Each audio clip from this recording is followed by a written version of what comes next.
May breast augmentation surgery करवाने के लिए अस्पताल आई थी, लेकिन जैसे ही उसने एनेस्थीसिया गैस अंदर ली, वह बेहोश होने वाली थी। तभी अचानक उसने देखा कि उसके सामने खड़े डॉक्टर के चेहरे पर कोई भी नक्श नहीं था। वह घबरा गई और चीखने की कोशिश करने लगी, लेकिन उसका शरीर भारी होता जा रहा था। कुछ ही देर में वह गहरी नींद में चली गई। जब उसकी आंख खुली तो डॉक्टर गायब था। उसने मास्क उतारा और उठकर अपनी नाड़ी चेक करने लगी। तभी अचानक किसी ने उसका दायां हाथ पकड़ लिया। सामने खड़ा व्यक्ति खून से लथपथ था। मैं अभी कुछ समझ भी नहीं पाई थी कि किसी ने उसका बायां हाथ और पैर भी पकड़ लिया। दूसरा व्यक्ति ऐसा लग रहा था जैसे उसकी प्लास्टिक सर्जरी खराब हो गई हो। मैं डर के मारे चीख पड़ी। उसकी आवाज सुनकर गलियारे में मौजूद लोगों ने उसकी मदद की पुकार सुनी। मैं भागकर ऑपरेशन थिएटर की ओर चली गई। तभी दो और लोग वहां आ गए और मेरी मदद के लिए लगातार चीखने लगी।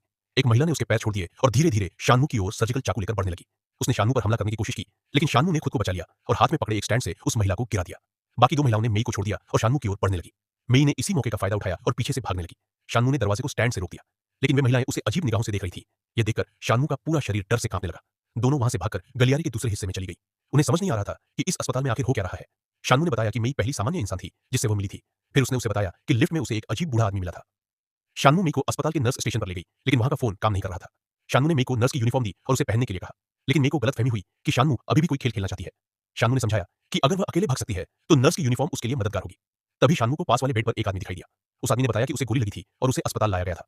जब उसे होश आया तो उसने खुद को इसी अस्पताल में पाया। जब मई ने सुना कि उसे फोबोले की बंदूक से गोली लगी थी, तो वह उसके हाथों की हथकड़ी खोलना नहीं चाहती थी।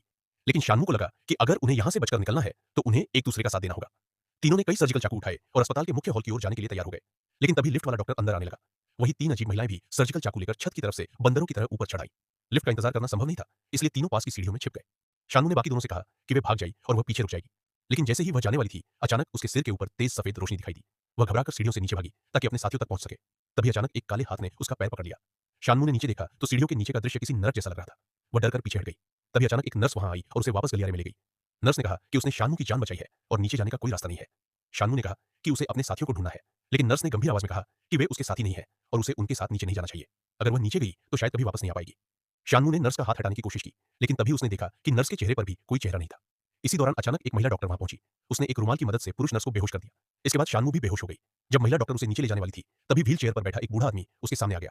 दोनों ने शानू की जिंदगी को लेकर चर्चा की। बहस के बाद दोनों ने फैसला किया कि आखिरी फैसला शानू खुद करेगी। जब शानू को होश आया तो उसने खुद को फिर से अस्पताल के बेड पर पाया। महिला डॉक्टर वहां नहीं थी, लेकिन उसके पेट के घाव पर पट्टी बंधी हुई थी। शानू रुमाल लेकर बाहर निकलना चाहती थी। तभी अचानक एक बंदूक लिए आदमी उसके सामने आ गया। वह वही नानजिंग था जिसने श्याओही पर गोली चलाई थी। उसे खुद भी समझ नहीं आ रहा था कि वह अस्पताल में कैसे पहुंचा। शानू ने उसे चेतावनी दी कि लिफ्ट और सीढ़ियां दोनों खतरनाक है। नानजिंग ने खिड़की का पर्दा हटाकर बाहर देखने को कहा। शानू ने बाहर सिर्फ एक काला धब्बा देखा।